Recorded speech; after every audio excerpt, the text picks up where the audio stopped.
Yeah, I remember this one. I was hired at the skating rink Noonan. I was a disc jockey. That's a wonderful job. I love music and I love playing it. And those were wonderful times. Yeah, this is me. I was in the 9th grade and I was on the football team. I was a left guard. At this time in my life, man, things were just going great. You know, I was a kid.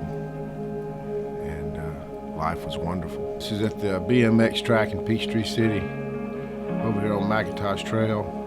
When I heard of anybody using dope or drinking, and I just stayed as far away from it as I could.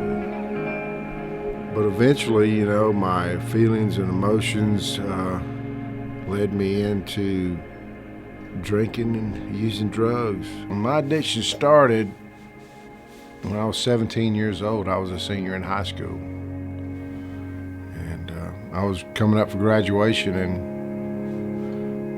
I was just scared, you know, what was happening next. And when I found drugs, man, it relieved all that fear, all that anxiety. What was your drug of choice? Do I have to choose just one? My favorite drugs were opiates, benzos, marijuana, and alcohol. My lowest point, because of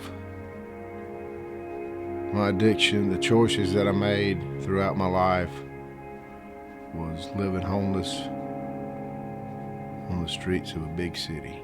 Now what was the question again? Let's do it again. How did your addiction affect your friends and family? Oh, your relationships? You know, if you like me, I hurt you. If you love me, I really hurt you. I didn't start off from smoking a joint to the next day being homeless. It was a progression. It took 17 years for me to be homeless. And then it took another 12 years for me to deal with that homelessness and figure out that I cannot control what I had started. But I've been clean now for 2.5 years.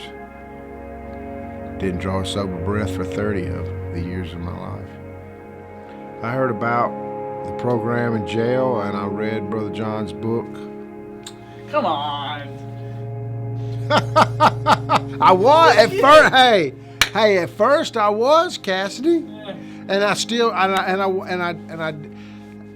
tell you what, I was grateful to be here. I really was. I remember when Brother Eddie would come in there and flip the light on and go, "Good morning," and I'd say, "Good morning," and I'd jump up out of bed and make my bed up and go in there and get in line and do whatever they said do. And I did it all through the induction. Now, I'm not using drugs. I'm not drinking. So guess what? I got a whole new set of problems.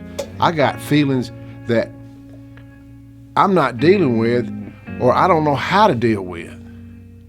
I'm not dealing with them by using drugs, and I have no coping skills. I don't know how to deal with them. So the wheels really start to come off. So what I'm doing now is I've graduated from this program, and it's been great. It really has. Now that I look back on it, it's been great. And I'm continuing to stay in recovery, because if I don't, and I sit there, I got a mind that'll take me back to a bag of dope. My name is Roger Pate Huddleston, and I am an asset.